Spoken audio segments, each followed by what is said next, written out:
Hello, Model Kit fans. This is Kits and Snips coming at you with another premium Bandai product. This being the high grade Gundam TR-6 Barzam 2, Razion captured from the A.O.Z Reboot version. Now, this particular kit is a TR-6 at its base, and I have built that several times on this channel in its different variations, this being a mix of the Barzam. So it has both the parts from the Barzam Premium Bandai kit and the TR-6 Woundwort kit. The only thing that this kit doesn't have that the Woundwort has is its harpoon shield type weapon. But everything else could be used to recreate the Woundwort, or some of the parts could be reused to create the Barzam. So you do get a lot of runners with this kit, but it actually only uses very little parts. So when it comes to this kit, you do get a lot of options on how you want to build it if you have the manuals for those other kits. Now, just looking at the amount of plastic it has can be a little bit overwhelming, and it does have a lot of duplicate A and B parts, so you do have to be careful when separating them out. But outside of that, it's a great build. So let's just go ahead and get into it.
And here it is all put together. Now, I will say I like the look. It looks like the Barzam more than it looks like the TR-6 Woundwort, but you can definitely see the little pieces of the TR-6 Woundwort kind of shining through when it comes to the back piece, the upper parts of the legs, but a lot of this is all custom mold for this kit. And when it comes to the height of this unit, as you can see, he is quite tall, towering over the RX-78 in the high grade scale without even the smallest issue, showing just how much those additional parts add to his overall height. Moving right into those accessories, the first one you get is this really interesting large gun that does have a side handle. It also attaches the smaller gun to the top of the actual equipment and does have a point where it connects to a shoulder piece on the kit for added stability. Moving right along, you can even take the small gun off the top of the larger weapon, and it can even be held in two hands, which is always nice for additional posing. And then showing off the last of the accessories, you do get one beam saber handle with a yellow beam, as well as showing off that secondary head where the V-fin is actually opened up from the horn, very much like a unicorn Gundam. And in that same spirit, it is a completely separate head than the one with the singular horn. And then you can also attach the beam saber to a secondary sub-arm from the underside of the unit that is its own separate piece. This allows you to hold all of the accessories for this unit, attaching the smaller gun barrel to the upper arm of the unit, and of course the larger weapon can be held in hand, allowing you a lot of customization and options for posing. While I don't know that this is my favorite version of the TR-6, it is definitely an interesting one. I do really like the head unit that has it opened up, as I think that is a super cool looking head, and the arms are a little bit odd, along with the legs, as they do use the Woundwort's full legs, just the bottom half is folded up to give way to the connection point for the bottom parts of the legs, but you miss out on a knee bend because of that, which does make this unit a little bit weird when it comes to posing. As you've seen, I did have to have the tracks down for almost the entirety of posing this kit, as without them he tends to be a little bit wobbly.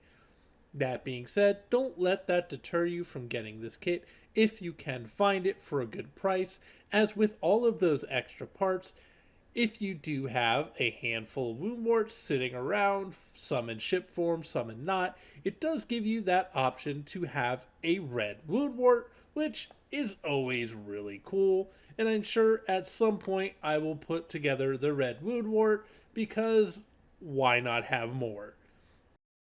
Music for this video was once again brought to you by Upbeat, not sponsored, with the song Slow Movements by Ambient Boy. As always, link to the music will be in the description below, so show the artist some love. And as always, thank you so much for watching. I do apologize that this video is coming out on a Wednesday instead of Tuesday. I know that's my usual upload day, but the holidays do make it a little bit harder for me to stay consistent with all of my other obligations. But thank you so much for giving me the chance to really get a video out.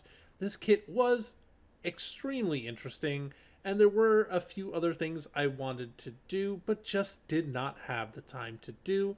So I might just make a second video, especially of the red Woundwort, as I think that is an amazing idea, and I am a sucker for having as many colors of a kit as I can. As always, if you have any questions about this kit, I am more than happy to answer them in the comments below. I am always watching out for comments and trying to answer them as quickly as I can. The good thing about having YouTube Studio on my phone is I always know when you guys comment. If you liked the video, leaving a like just helps more people see the content, as it's always going to bring me up in the algorithm. And of course, if you find yourself coming back, subscribe. I'm always going to have new and interesting kits as they come out, as I start to really branch out into other model kits outside of Gundam. I'd really like to see what interests you might have with those other kits. As always, this is Kits and Snips signing out saying, have fun building.